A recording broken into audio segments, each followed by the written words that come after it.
say a couple of sentences. Before we came here, I said to my wife, you do the talking. And she said, no, you do the talking. So I said, well, you do all the talking at home. I have to do all the talking when I'm in front of 300 people.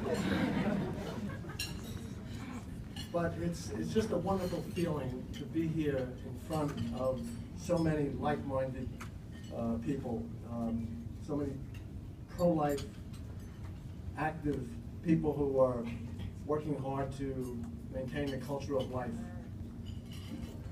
And it's so great also to have a pro-life president that is going to help work for us.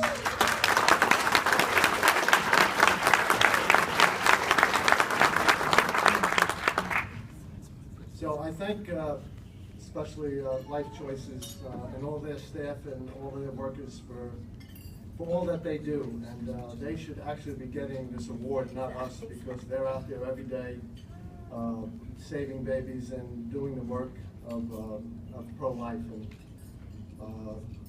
it's just it's an honor to receive this award, but I certainly feel undeserving. I mean, since there are so many other people out here who are working hard for pro-life, and the tremendous efforts that have been undertaken by so many of you who are out there, and any one of you really almost could have received this award. And as I said, I think we all feel somewhat undeserving of receiving it, because we always feel in the pro-life movement that you could do more. As much as you do, you always feel, well, I could do a lot more. I'm sitting home one day and I should be out doing more work for pro-life, because it is so important. So I think one of the main reasons that we're up here is because of my daughter Mary and the inspiration that she's been for so many hundreds, maybe thousands of people over our life. And when Mary was born, they said that she'll never sit up, she'll never go to school, she'll never be able to do. Oh, that's your one? You're going to speak?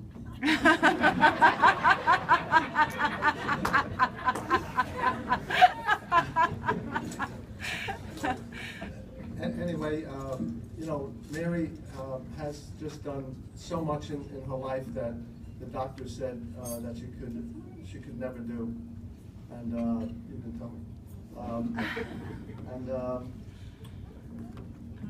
me. We have at our table here today Pat and Ted Letty. Pat was the nurse who was there when Mary was born at Holy Name Hospital. That took Mary's life.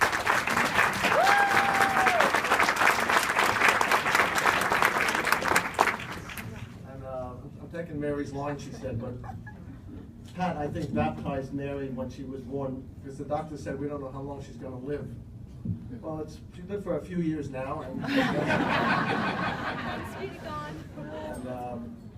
we're just so happy and pleased to be here, and as I said, feeling undeserving of this award, but we just ask God to bless the pro-life movement and to bless us all and in our work, and to keep us strong and healthy, and to continue on to do the work that we need to do to save lives.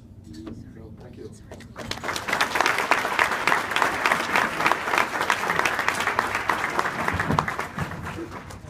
Well, Tom did say a few things that I was going to say, and I don't speak. I never speak outside. Inside, I never shut up. But I was just going to say, when Mary was born, there was a prediction, a suggestion, and many speculations. The prediction was that she wouldn't live to be older than 30. That didn't happen. The suggestion was that we would send Mary to a home in Pennsylvania where they would, take care of Mary and raise Mary, because Tom and I were very young with our first child, and the sisters thought that that should be considered.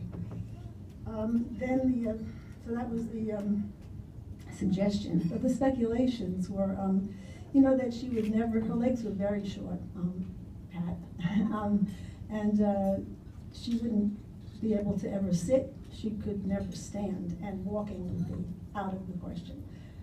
So she sat, she stood, she walked. Then they said she'd have to be tutored at home because she certainly couldn't go to regular school. So we had her evaluated, and the psychologist said that, yes, she could go to regular school. And so that was wrong. And then when in high school, she came to us and said, I want to get my license.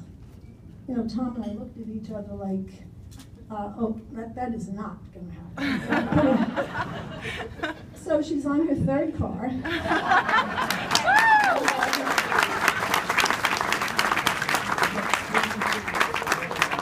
And she's my personal chauffeur. So all I want to say is, you know, Padre Pio said, pray, hope, and don't worry. And Pope Francis said that our God is a God of surprises.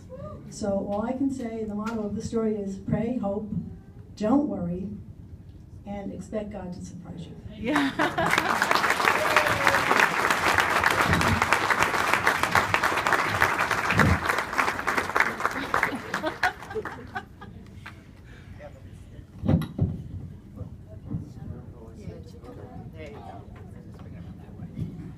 Thanks, Dad.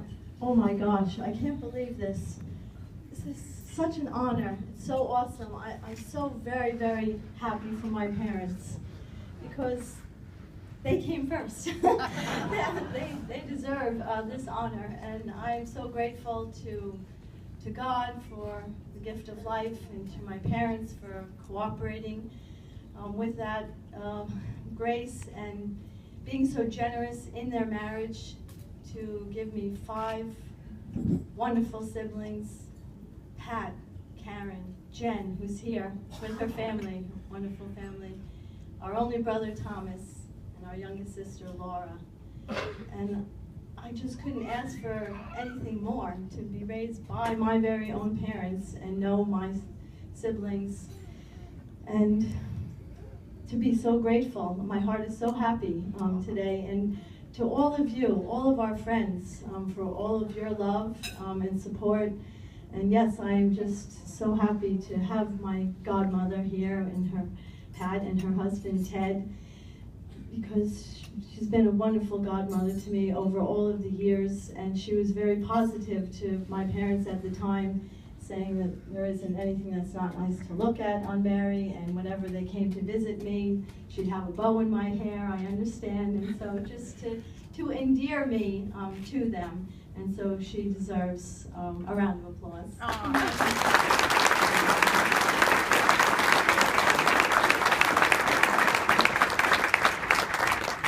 So may we all continue to support the critical work of life choices. The most important work on earth, said St. John Paul II. So let us keep that in mind, and thank you again very much. God bless you.